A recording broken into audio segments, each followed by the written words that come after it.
Hey, everybody. Today we have for you podcast number 126. Today's podcast is titled, Are You Slow and Steady?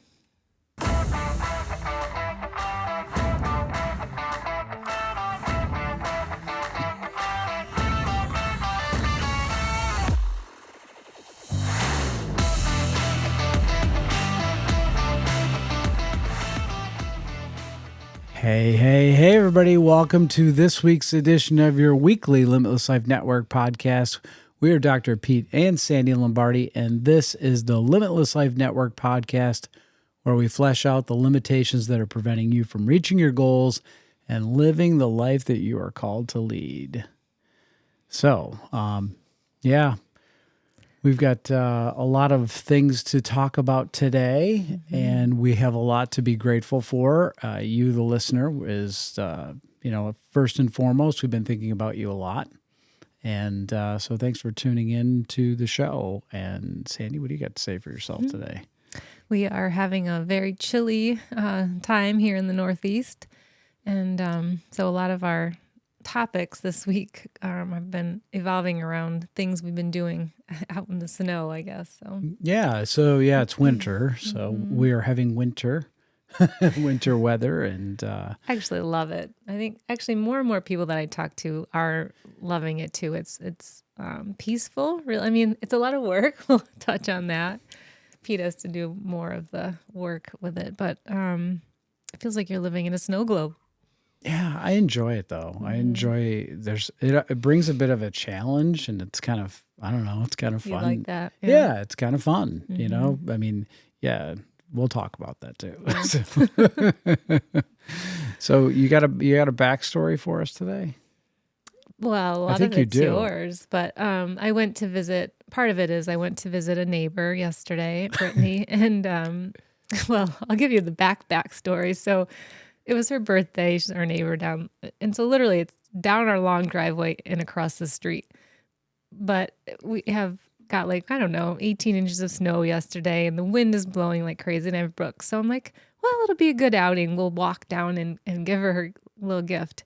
And so I bundle him up in his snow gear and me and mine, and I'm holding the package, and we start out the door. And he's like gasping for his breath. He's like, and I remember that with a little kid. So just took his breath away, the wind and the cold. So I tried to tug him along a little bit. I'm like, we can do this. Once we get off our hill, we'll be fine. Well, we got halfway not even to the hill. And I'm like, okay, this is crazy. We need to go back.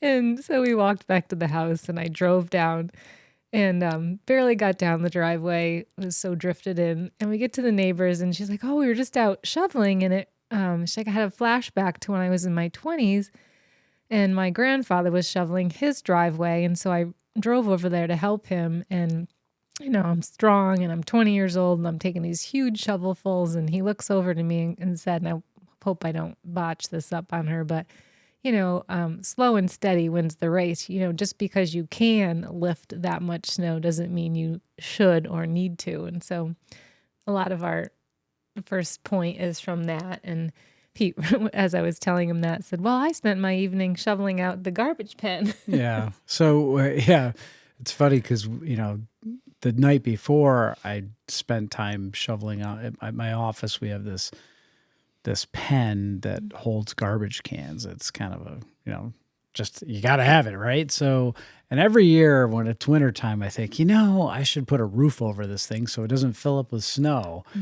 And so the Sunday night I went and shoveled it out because I knew we were going to get some snow, and I didn't want to have to shovel double. And anyway, I went back yesterday, and I was like, oh my gosh, this thing, the wind blew it in and filled it in with like twice as much snow. And I'm like, man, this shovel is like a teaspoon in the ocean every time I take a shovelful out. And if you sit there and you look at that, and I guess that's our first point, is that sometimes you face a task that looks so monumental, and it looks like whatever you're doing is no progress at all. It almost looks like you didn't do anything.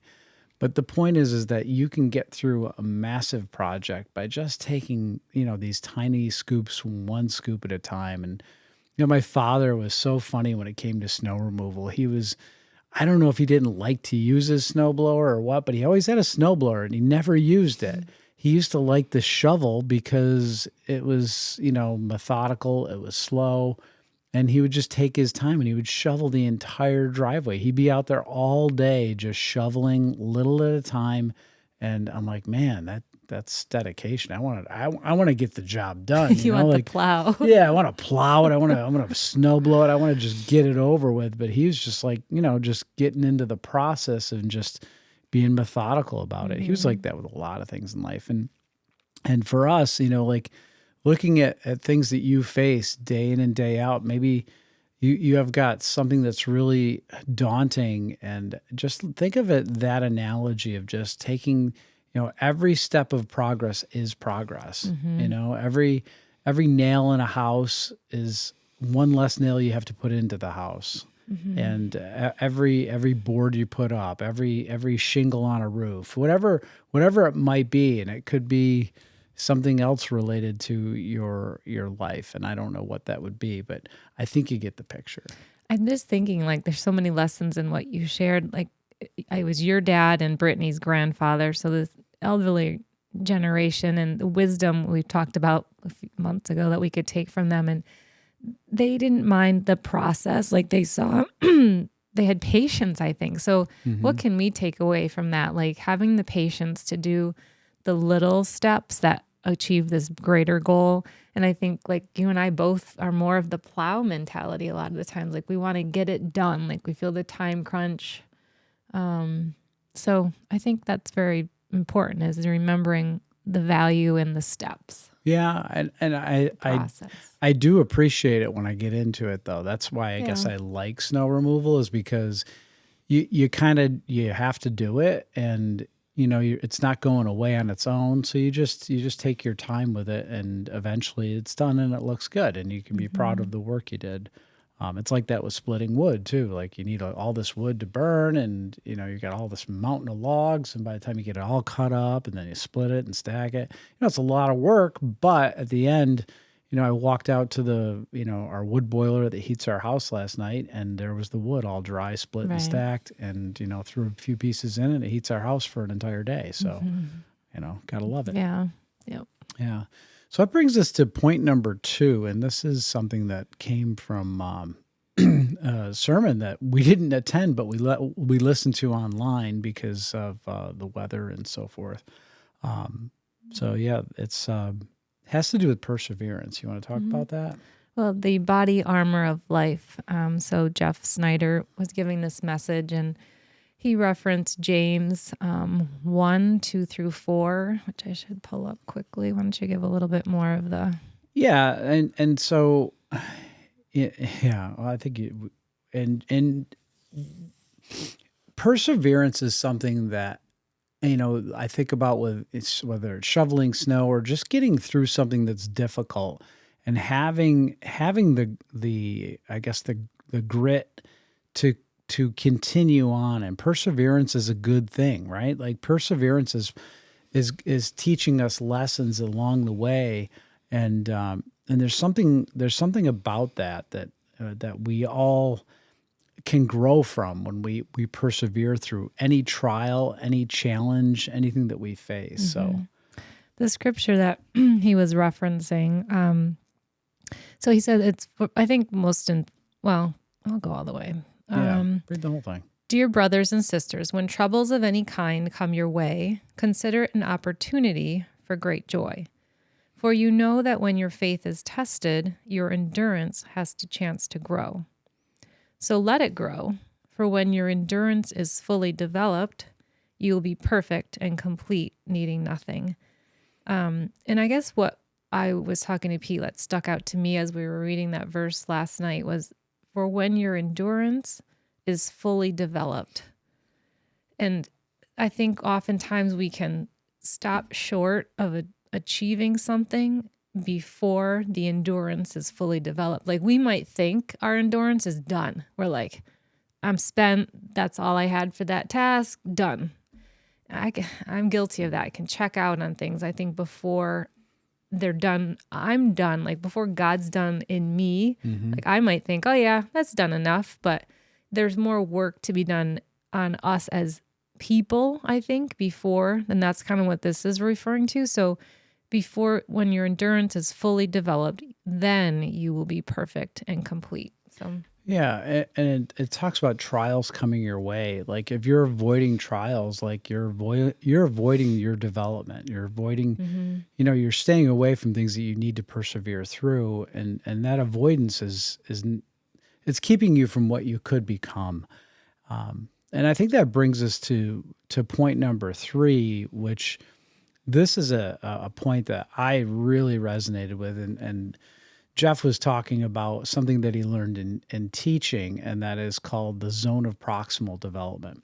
And coaching, right? Teaching It was and coaching. It's a teaching thing, Yeah. actually. So, but he was using it in a coaching reference because he's a basketball coach, and but what happens is that we all learn things at different rates, but as we get really, really good at something, well, now we think we've arrived, because right about when you're at the state of mastery, what else are you to really learn? And this is where now you add in the next layer of something that you don't know about it, right? So this is where you add in the next level of teaching.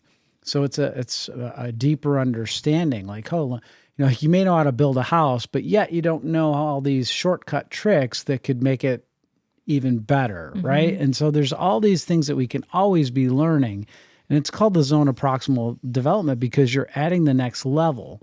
And this made me start to think about people that get done with a career. In other words, they work for 20, 30, 40 years, 50 years, whatever, and then they get to retirement. And what happens is that a lot of people stop living. And I was talking with this Mennonite gentleman, 84 years old, and he still works. And he was telling me he read a book one time, and the gist of the book was that every man needs to have meaningful work for a meaningful life. And that's what I see is that, what are you going to do if you retire, if and when you retire? What's the next thing of your growth and your development? And, are you just trying to get to an easy street of, like I can just coast now and just retire, go on vacations and travel and just feed yourself with, treating yourself, so to speak? Or do you have something that's meaningful that is going to cause you to grow? Because then you stop living when you stop doing that. Yeah. Right. And we see that so often, is that people have a career that their whole life and their identity has been wrapped up in, and then that goes away and it's gone. They don't know what to do. And very often people pass away shortly after that because their purpose for living, their meaningfulness in life, that begins to evaporate. And oftentimes people tank their health during their entire career too, because they pour themselves into that. But anything else you want to add to that one? It's a super good point. I think of my father, who's also 84, still working, and that is his passion. Like we talk about that. Like, as his child, there's been many times I wished he would retire so he would be available for other things. And Pete has reminded me, what would he do? Like, what would be the purpose in his life? Like, he finds such fulfillment in his job. Well, not only that, but he'd have time to spend with the grandkids that are all on doing their own thing now, right? Yeah. Have time to come visit. And then when the visit's over, then what do you do? Right? What do you go back to? And then that's why a lot of people that get into their senior years, they become lonely. And that's not a good place either. No. Right? So find meaningful work. Find something meaningful to do. And that's that zone of proximal development. There's always something next, right? There's always another layer you can go deeper and understand greater. So, yeah. Point number 4, for the good of those who love him. Another point, he was referencing Romans 8:28. And I guess he said, our senior pastor, Pastor John, had taught on this years ago, and Jeff said it stuck with him. The verse is, "And we know that in all things God works for the good of those who love him, who have been called according to his purpose." And this verse often gets, I think, mistaken that that all things are good. Like God will bring all good. And that's not true. There are a lot of bad things that will happen to us, even though we're following God. The point of it is that God works for the good of those who love him. So those who are called by his name, that seek him, follow him, he will bring goodness out of our trials, out of our perseverance, out of the grit that we're developing. Yeah, and we don't always see it happening. I can think in my own life where, some of the greatest trials I had, I didn't see any fruit from them for decades. I didn't see the purpose in it. I didn't see the beauty in it. I didn't see where God's hand was in it.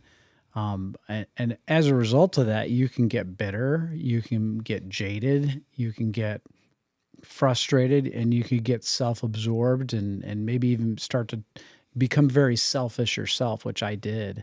And but then as God slowly revealed some of the blessings that were coming out of it, and the more faithful that I began to be, then I saw the beauty in it. Then I saw the blessings in it. Then I saw how some of my greatest trials were my greatest triumphs too.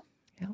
So, and they would have been nothing but a trial, and always thought of that way, if I didn't mix it with faith, if I didn't allow God into my life, right? Yeah, and that's such a key component, that mixing it with faith. And I think for both of us, there were seasons in life where our faith wasn't yet very developed. Right. And so those stretches of time where it took us longer to see God's promise and his hand in it, and his blessing, his goodness that he was bringing to us, it wasn't as evident to us because we weren't yet full. We were still developing, but we were very immature in our faith. And I was talking with a good friend yesterday who's going through some significant health problems, and it was awesome to me, like, because she is maturing in her faith, and she has deep faith, and she's already going through this severe health problem, and a situation allowed her in this problem to bring solutions to a younger sister.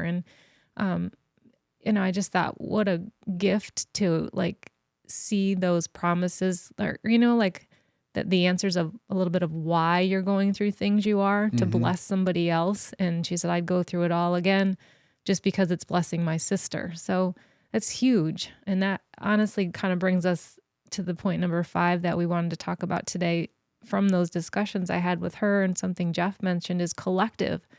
Like, we're in this collective effort. And like my friend, she saw beauty come out of her struggle for her sister. Like, what are the things that we need to grow in, we need to learn, aren't always for ourselves, they're for someone else. And so how selfish of us to not be willing to go through things to grow and develop and shortcome someone else from that blessing. Yeah. There's it makes me think of, like, when I think of a collective effort, I think of a military. I think of, our soldiers that, go out there and collectively just, they put everything on the line, and they do that for their nation. They do that for their families. They do that for their friends, their neighbors. They do it for everyone. And, in the middle of it, maybe they're not thinking of you all the time, because they're thinking about surviving and thinking about winning. But that's why they do it, and there's a lot of situations like that where you getting better and better isn't just for you. It's for those people that you love, serve, care about, that you have influence over at some point. Like, we do this, not just for us to put out a message, but we do this for you, because we want to encourage you. We want you to grow. We want you to help others. We want you to spread good news, right? The world's full of bad news, so let's spread good news. Yeah. And you think of David slaying Goliath. He kills a giant. He didn't do it just for himself. He did it for everyone, and he did it for God first and foremost, and that's what gave him the courage to do it, was to step forth in his faith.